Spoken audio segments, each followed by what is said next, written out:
Oh, good morning, everybody. I will try not to whistle. Oops, sorry. Okay, we are driving. Just went to Colby's house and had a workout. I'm trying to turn over a Nachtelifte, which is of course German for new leaf. It's not. It would be, I don't remember, new, who knows. Point is, yeah, we did a little workout in his garage. He showed me some, more like, practical, functional workouts as opposed to, your normal shit. And I have to tell you, it feels good. It feels good to get up in the morning and exercise. As much as I hate getting up in the morning and exercising, I have to admit, if you force yourself to do it, once you start, your body goes, thanks, asshole. It's about time. Ruptured a few blood vessels in my eye. I think I gave myself 4 or 5 hemorrhoids, but I still feel good. And that's really the point. But seriously, it feels good. I like it. I did some working out. Looking forward to doing it again. It's about time, ladies and gentlemen. 45, it's not easy to get in shape at this age, and it's going to get harder as the years go on, so I better start doing something now. Started to quasi-eat better. I make better choices when I have the nerve to. But here we are. This is Old Route 30, so I'm just going to make a little detour here and take you to the Cashtown Inn, since we are here in the town of Cash. And then I got to head back to town to go to the studio. All right, look at that. There it is, the Cashtown Inn, right up ahead there. The scene from the movie was filmed right as Lee's army is marching down the street. They covered it with dirt. And there is a shot in A Gettysburg Christmas, opening shot of the movie. One of the opening shots earlier, opening sequence, I'll say, of the movie, of the main character's car coming, not the main character, the father of the main character's car coming down this road in a blizzard. And I actually shot that. I don't know if you watched the show last night, and we had Bo on, and I was teasing him about not being in the credits. He says, well, you are in the credits twice. One is Lee Major's assistant, and one is concierge or something like that. But I also shot some B-roll that they used.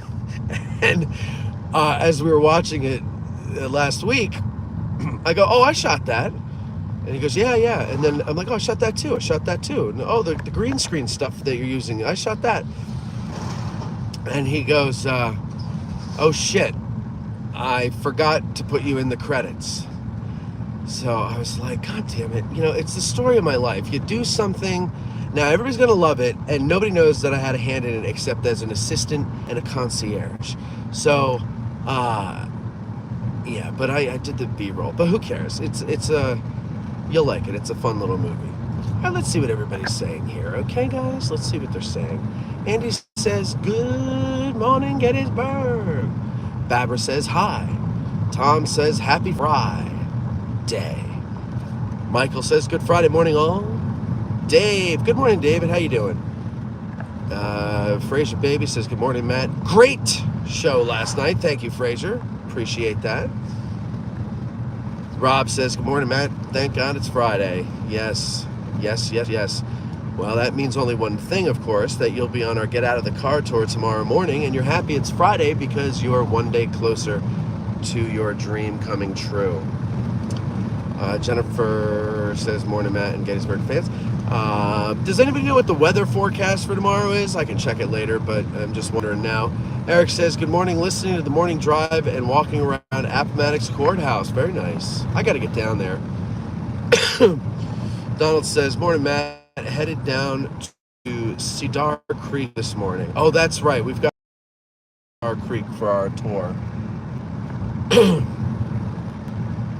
Dave says heading to Virginia for Cedar Creek as well. There you go, Dave. Make some coin there, David.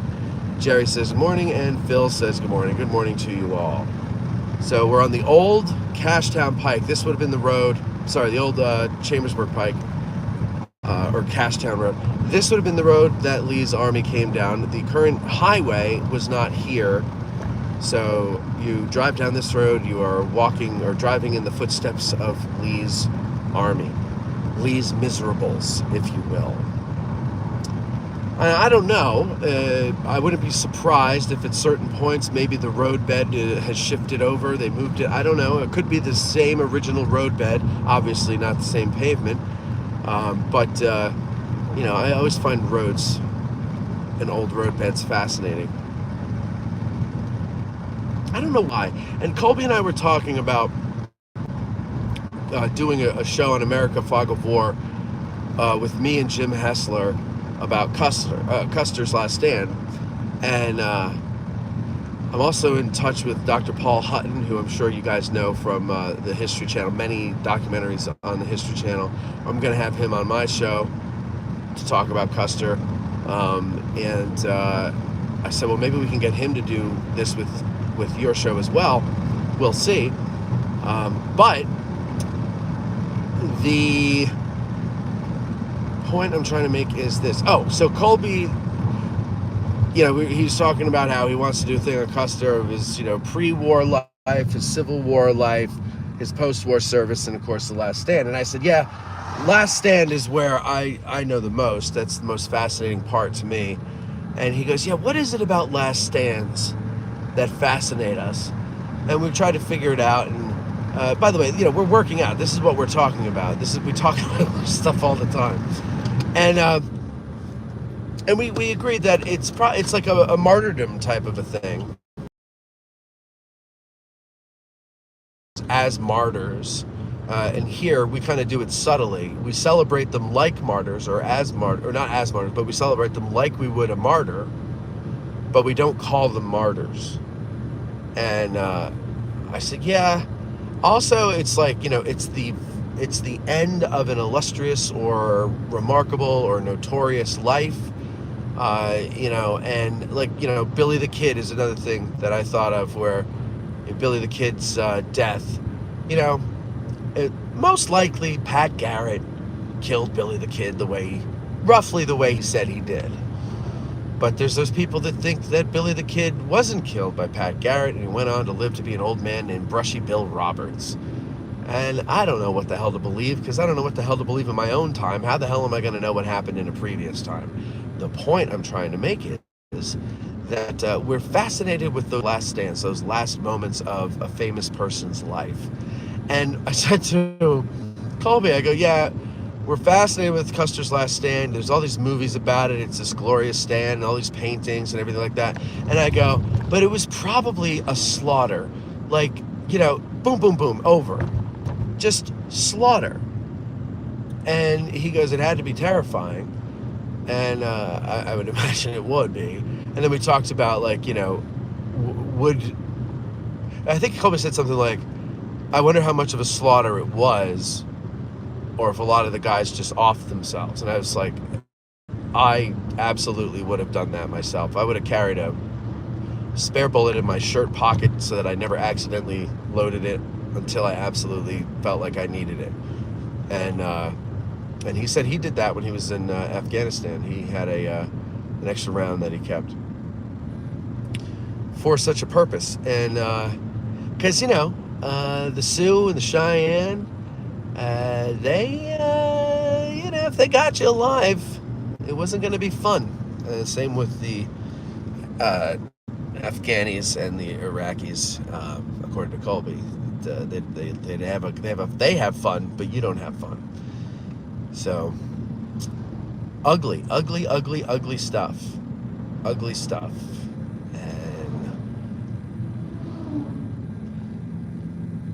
Yeah, that's why we do AG Today, is because it's too ugly to keep talking about the history with no fun.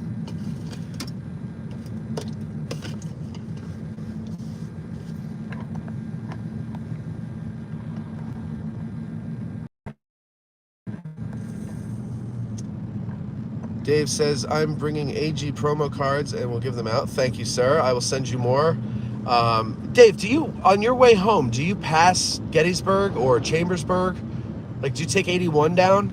Because if you take 81, I can meet you in Chambersburg as you're passing through and give you about another 100 of them. I have them in my car. Jerry loves that old drive. I really hate the cell service around here. I'm sorry. The year will be presented, named, and awarded. And also, our buddy Tom Canavan has a special thing that we're going to present to Lewis Trott, licensed battlefield guide extraordinaire. Andy says, for me, last stands are fascinating because at some point the last standards have to realize it's the end for them. Yes, I'm curious as to know how one mentally processes that realization. I don't know. I've never been in that situation. However, I can imagine. I take a guess because, without going into too much detail, I had taken a concoction, not a concoction, I had taken a mix of medication and a beer and a little maybe THC a couple of years ago, and I shouldn't have mixed those things together. Didn't realize. Next thing I know, unbeknownst to me, I didn't feel it coming on at all. I got up from my desk. I was working on something. I walked in the kitchen to get a drink, and on my way back, my head felt like it was full of helium, and my knees just gave out. I collapsed back on my ass. I had enough wherewithal to slow my upper body from falling back and whacking my head on the hardwood floor. So I slowed that, but I laid there and I could not move. I could not get myself up. And my vision became very pinholed. And I was like, oh my God, I'm dying. I'm having a heart attack. I'm dying. And I panicked for a second, and then I thought, actually, this is kind of nice. Like, I've accomplished something. It's not everything, but I can depart this mortal coil, and it is what it is. And I kind of resigned myself to the fact that I was dying. I couldn't move to get to my phone to call 911. No one lived with me. I was going to be found dead. That's what I thought. And then all of a sudden, my vision started coming back, and I was able to move my limbs again. And I looked at everything, and then I was able to get up. I stood up and then didn't pass out, but my legs gave out again. I wasn't strong enough, so I crawled to the couch, got up on it, and I said, I'm staying here. I'm sleeping here. Hopefully I'll make it to morning. We'll see what happens then. So I made it to morning and looked up, everything, and I was like, not supposed to drink on that medication. And I only had 2 beers. And but still, that was it.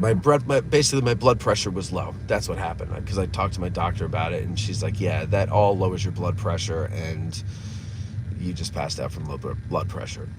Point is, though, I got a glimpse.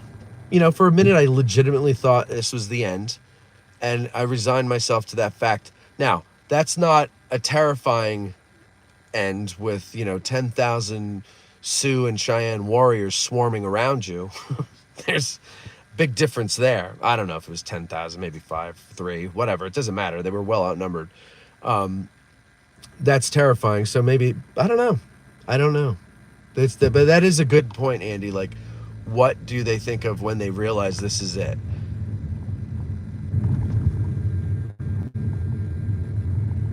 I mean, I guess you figure, well, let's take down as many of them as we can before we're gone. And I guess it depends on who you are. Like, I always, and this is like, I feel bad asking this. It's not really a pleasant thing to consider, but when I talk to veterans, the combat veterans I know, who either have PTSD or have buddies who have PTSD, at some point in the conversation, I always ask them, I go, all right, let me ask you this. Are there more cases of it now with our veterans? Or do we identify it better? Or is it overdiagnosed? Or if there are more cases of it now than before, is it a case of good in, good out, bad in, bad out? In other words, if you don't really have the metal and you go in and you can't handle it, obviously the outcome is going to be bad. And so I guess my point is that at a last stand moment, your reaction to it is going to vary. Like, everybody's going to be a little different. I would probably try to open up, if I were at like a Little Bighorn, I would try to open up a horse's gut and hide in it. No, I would be the one that would blow his head off. I couldn't live through that. Well, I wouldn't live through that. Good morning, History Savior. How are you?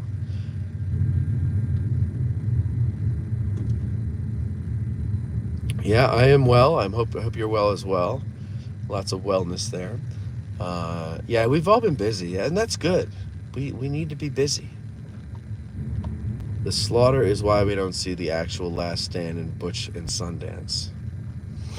Yeah, that's such a good ending, though.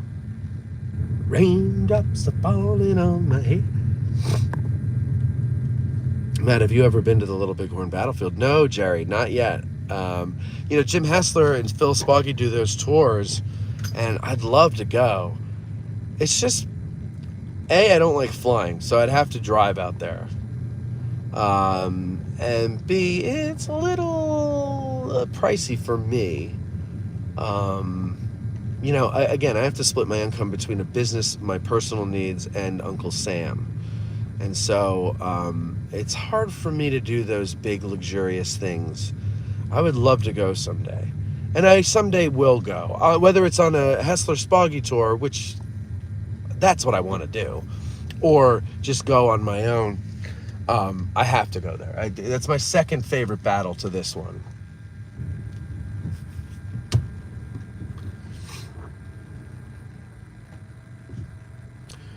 Wade says, morning from the true upstate New York. Where's the false one? How late are you talking, Dave? Good morning, Matt. Good morning, chat. I like that, it rhymes. Who is ready for the last tour of the year tomorrow? Yeah, be in touch, Dave. Let me know. I'll drive out to Chambersburg and meet you, if we can swing it. I'm ready for the tour. Now, if you're coming on the tour, good thing to bring it up right around here. Park where legal, of course. Now, let's see. What do these signs say? Park on road only. Let's show you this here. Okay, park on road only. So, they're all up and down the road. So what do you think that means? They want you to park on the road only. Okay, folks? So let's make sure we do that wherever it says to do that. I think you have plausible deniability if it doesn't say to do that and you park off the, not off the road, but like if one wheel is off the road, well, it doesn't say. And anyway, so as you come down this hill, towards the bottom of the hill, there's a little bridge that goes over a creek, and right after it is the Florida Monument. Anywhere in this vicinity, you can park. Do not park on the bridge, okay? Please, do not park on the bridge. We will tell you to move. Probably best if you park from, the bridge south, which is the direction we're heading in. There's a parking lot up ahead in Pitzer's Woods. You could park there, but we're going to meet right in this area where we are now. And we're going to go on the tour. We're walking Pickett's Charge in the path of Garnett's Brigade. We did this, we did Pickett's Charge, but we did it in a different path. I don't remember who we were following. And you could see sight lines, and there's one point where you're in a swale, but if you look towards the Union line, all you can see is McGilvery's line. And at that point in the march, Garnett's flank is presented to McGilvery's line. And I remember we took a tour on this path with Matt Atkinson. It was the very first tour we ever did, the seed of the Get Out of the Car tour. And I remember looking there and I was like, Jesus, that's frightening. And they certainly took advantage of it for as long as Garnett's brigade was in there, and wherever else they could fire on them, of course.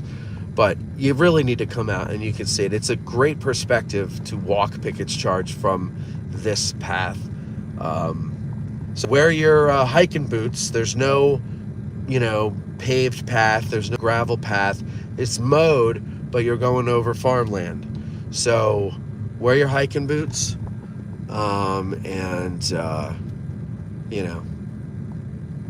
Yeah, you might probably want to get some tick spray or whatever. You know what I mean? You're an adult. You can figure it out. Matt, getting ready to go to Oriskany next week. Studying that battle has been awesome, but you see just how brutal it was for all sides during the Revolution. Definitely worth the study. Never heard of it. That's kind of fascinating. And being that you're a Southerner, when you say the Revolution, I hope you mean the American Revolution, not the quote-unquote Second American Revolution, if you know what I mean there, Joshy. Tom says, how long does it take to drive to the Little Bighorn from Gettysburg? Factoring in the time zone changes, of course. Of course. It's 10 hours out, 6 hours back because of time zone changes.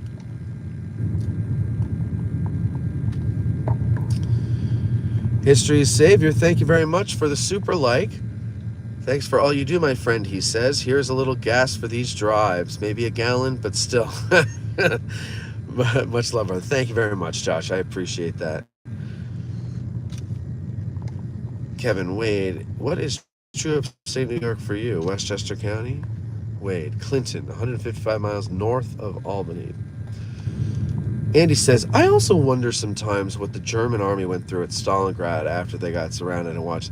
I think of the average, the common German soldier who's not a Nazi, he's not in, he's just going along to get along. How the hell angry must he have been at the end of that war? I mean, you know what I'm saying? You know what I'm saying? I would have been pissed off. Kevin says, history, if you're going to risk any, where Barry St. check out Johnson Manor too. I don't know who he's talking to there. Oh, talking to Josh, okay. And he says, hi, Marie. Marie says, we are getting ready to head down for the tour tomorrow. So excited. Marie's so excited. She just can't hide it. She's getting ready for the tour and she thinks she likes it. And he says, hey, Matt, have you ever heard of the claim that one... Yeah, I don't buy it.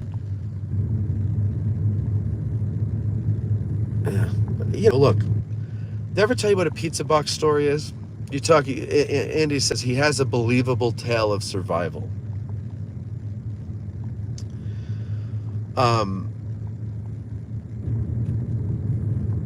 So my friend Jay, back in high school, coined the term pizza box story.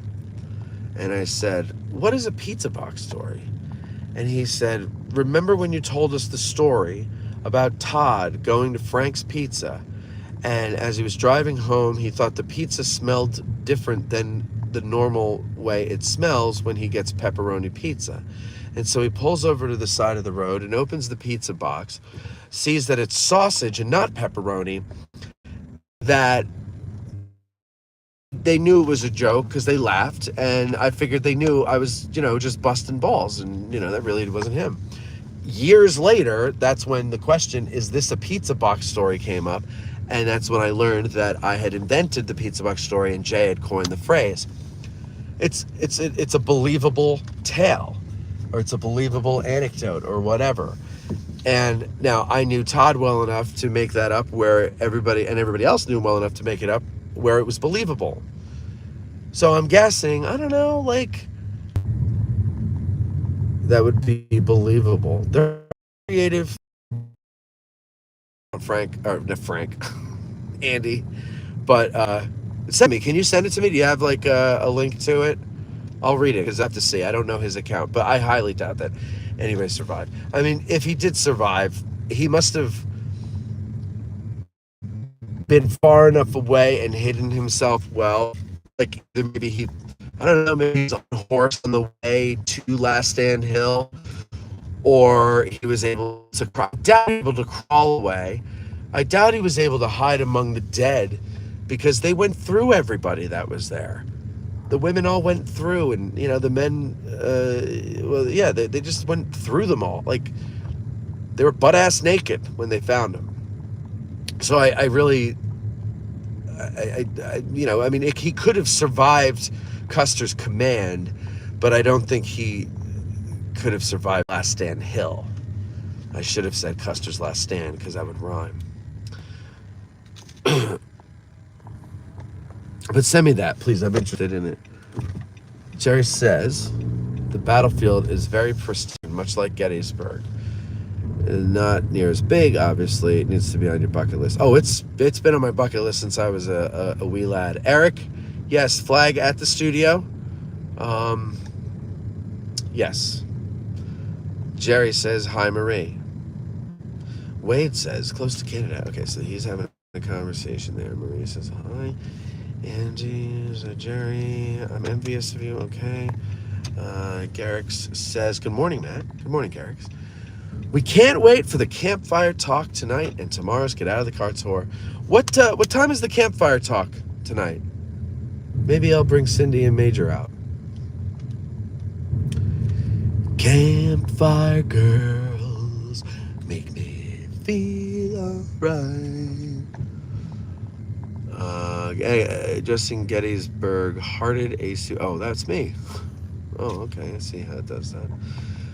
For the battlefield home, Sherfy Truffle, what are those like inside now? Are they as they were in 1863, inaccessible? Brandon, great question. Sherfy is beautiful inside. The foundation manages it as a place for guests to stay. For example, Stephen Lang stays there when he comes into town for something for the foundation. Many other people do, of course. I've been in there once. It's very nice. They did a really nice job making it comfortable and a little bit, elegant. I would call it country chic. What's cool about it is there are bullet holes in the interior walls to this day. So the wood walls are the walls that were the walls during the battle. There's pock marks all over the exterior of the building as well. It's pretty neat inside the Sherfy house. What was mentioned? Trossel. Park Service employees live in the Trossel house, which is right here. Never been in it myself. And then, but none of them are, like you ask if they are as they were, whatchamacallit. Are they set up as a house would have been in 1863? And the answer is no. I also hear the Weichert Farm, I think, is also park housing. Most of them are either park houses, Park Service employee housing, office or storage, or absolutely storage, or absolutely attempt to get people to Airbnb, like to manage it as an Airbnb, manage 4 of the properties. I want to do that so bad, but only 2 people applied, and I don't think they were what the park was looking for. But also, a lot of people didn't apply because the split that the Park Service was asking for was 70-30 in their favor, and no entrepreneurial person is going to agree to that. You do 100% of the work for 30% of the profit. That nobody would go for that. So I think they had to go back to the drawing board. I would love to do that. I just, yeah, I would love to do that. I just think it would be so great. Like, I could advertise it through Addressing Gettysburg, obviously, and then we would be able, people would kill to stay in these places. And the beautiful beauty of it is some of them you can fit 6 to 8 people in them. They're going to be expensive. Whoever manages it, they're going to be expensive. The terms had a minimum of $250 a night, that they wouldn't let you go below. So, and people are going to jack up the prices, especially on busy weekends. But you get 6 or 8 of your closest friends, and you get the room for $500-600 a night, but you all split it. Like, that's manageable, and you get to sleep out on the battlefield while no one else can. You can sit outside on the lawn while no one else can, and that is cool. That does not mean it's true, Andy says. It's just believable. Just because it was claimed. I personally think it's bunk, but was just curious on your take. Yeah, I would love to read it. So let me know, Andy. I'm sure Hessler doesn't buy it either. I don't know, but I'll bet you 25 cents he doesn't buy it. Brandon Perry, list the top 5 Civil War battles you think you know the most about in order, as well as the 5 that you feel you have the most to learn about. Well, I definitely know the most about Gettysburg. I would say Antietam after that, Chancellorsville after that, Bull Run, and maybe Fredericksburg, then Bull Run. But none of them. And I would say my top 5 of the ones that I have to learn. Wait, what? How did you put it? 5 that you feel you have the most to learn. Yeah, I would say those are the same 5. Andy, it's basically he got shot twice, and his horse took off, and some random fur trader found him and managed to save his life. He never claimed to be a hero. Also, I don't think he was on Last Stand Hill. Okay. Well, so then what is he saying, that he in Custer's battalion? What did he survive? There's half the regiment survived. Like, so what? I don't understand what the big claim is. If he's not saying he was on Last Stand Hill and survived that, there's plenty of people that survived the Battle of the Little Bighorn.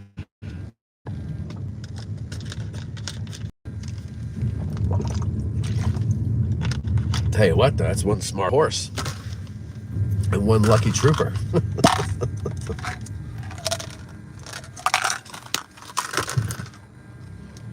I'm starving.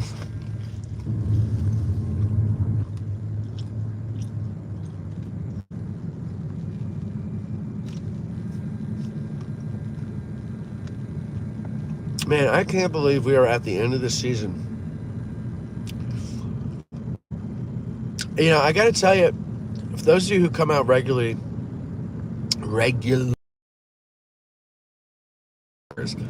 I miss March rolls around. I like seeing everybody once a month. It's very nice.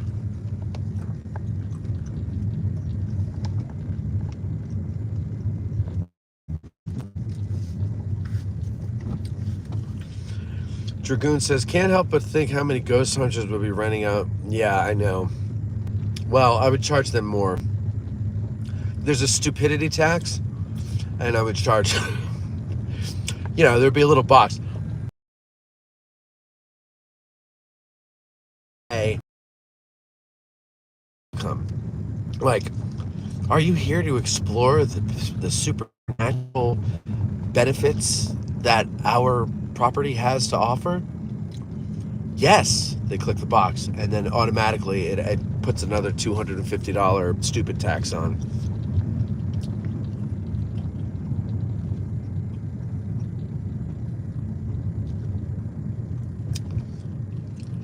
Yeah, sounds like one of those surviving kamikaze pilots. I bounced out of the plane. Top of the morning to you too, David Heisel. Andy, his second spouse tried to get Libby Custer to help her with his story after he died. Huh. That's interesting. That's interesting. Ooh.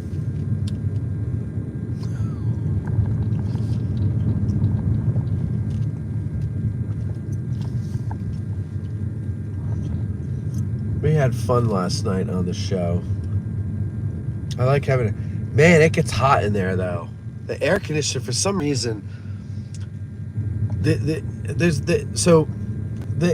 problem with the air conditioning there is that there is no manual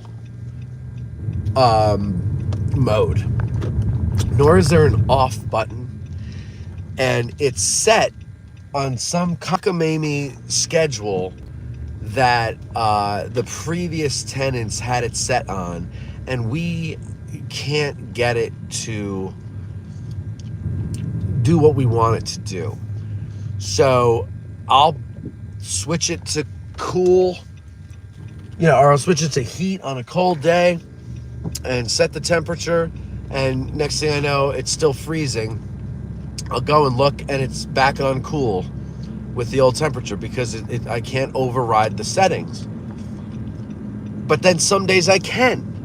And we can't figure it the hell out. It's very annoying. And we're dying in that studio room. It has a vent in it. Or a duct or whatever the hell you call it. But it blows nothing.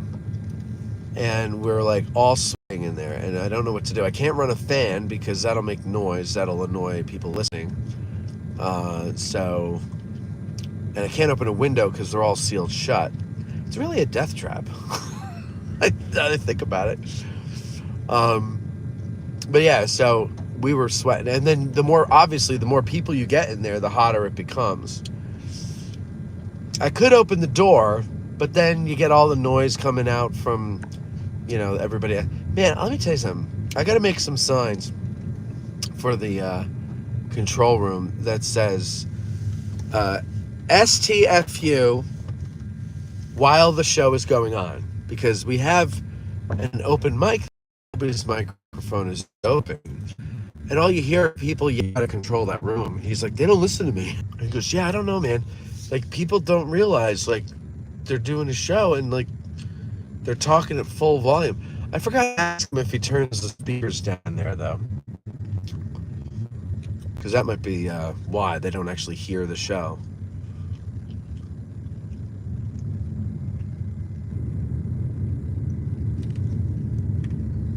You can mess with the ghosters. If we had one of those properties, during Halloween only, I would, I don't know, like put Bluetooth speakers in hidden spots and just have very subtle noises like footsteps,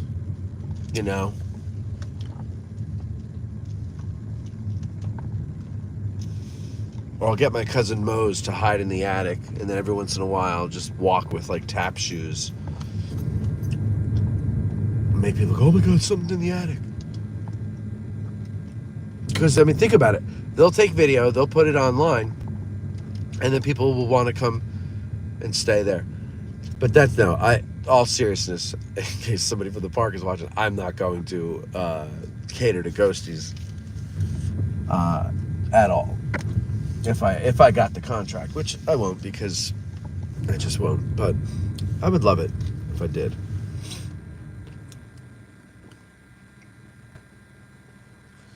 No, not Carter. Brandon says, what was the most recent Gettysburg presidential visit? I think Biden was here. Well, Trump was here. I know Trump was here. I don't know if Biden has come. I don't think Bill Clinton was here. I think every president... I was just looking at this the other day at the Adams County Historical Society, because they have a timeline of presidential visits. And I think there was only one in my lifetime that did not come here, and I want to say it was Bill Clinton. But now I'm thinking might be two, and Reagan might have been the second one. I don't remember. But most of them came, the ones that are living or recently passed.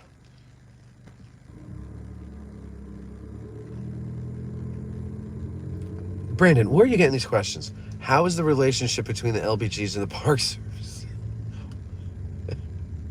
I don't feel this is a genuine questionnaire here. These are a little. I feel like you're up to something. I don't know what the relationship. I'm not a licensed battlefield guide. I don't work for the Park Service, so I don't know what the relationship is. You'd have to ask a licensed battlefield guide or someone in the Park Service. I really couldn't tell you. The ghosts are not messing with the temperature in the studio, Marie. It's the old-fashioned system. I just think it's weird that we can't turn it on in manual mode, or you can't even. There's not even an off button. So, no, there's instructions on how to set it, but you have to set it for each day. And it's like all these, and I don't have the patience for that stuff. Also, the writing is really small, and I think I need reading glasses. There you go, Virginia Driver. Just you didn't see that, but did something screwy at the fork there.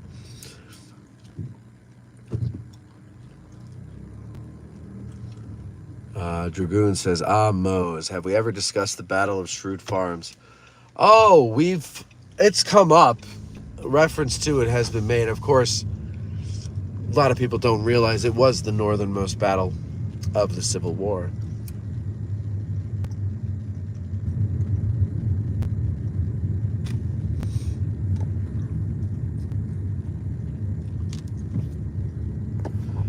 Oh, Sherry, our love, hold on.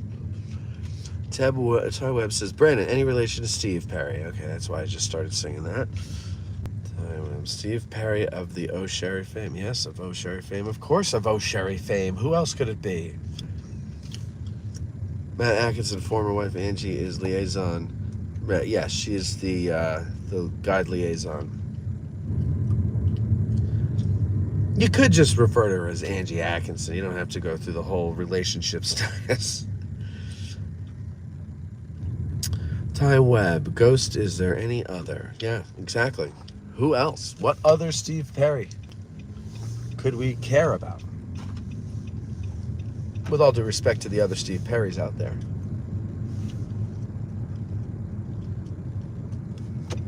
Oh, Sherry. Now I've got that song in my head. Damn you, damn you. Where did Brandon go? I think I was on to him and he left.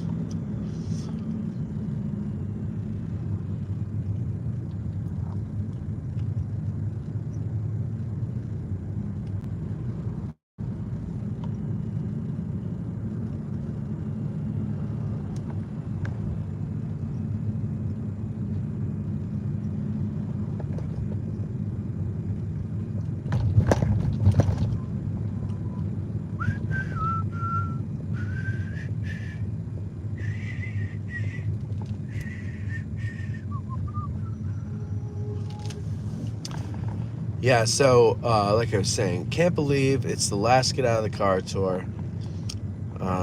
It makes the year go by very fast because they next thing you know it's time for the next one.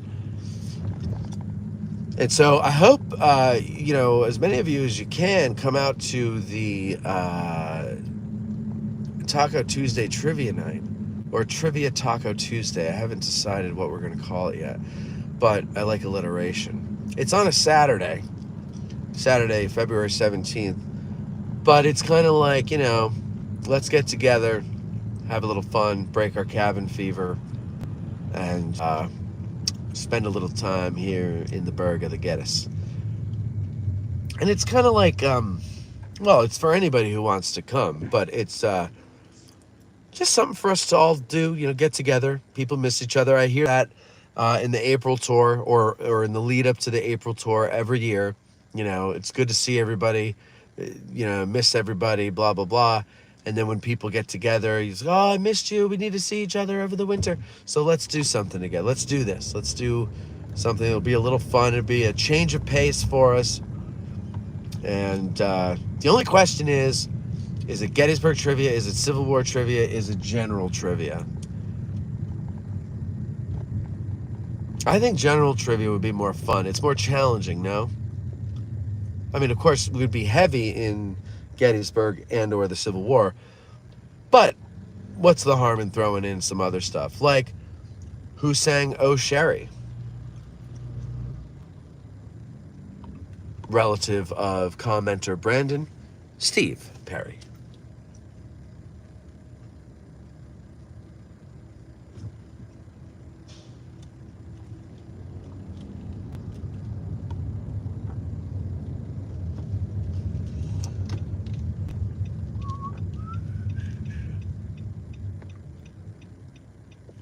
Stop here because I'm going to go to Gettysburg Baking Company and get the first anything that I've put in my body all morning, except for some water. So, because I'm starving, that happens when you don't eat. There's Brandon. Okay, no relation, but I am a musician. Well, it comes with the Perry name, music. What do you play, Brandon?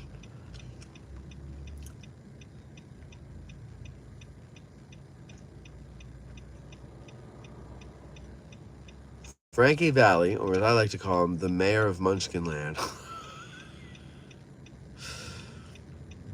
Oh, damn it. I left my jacket at Colby's house. Anyway. All right, listen, folks. Listen. I gotta go. I'm starving.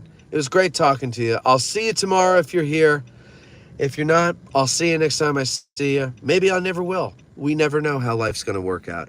But I hope you have yourselves a great day. Have yourselves a great weekend. I'll talk to you later. Goodbye.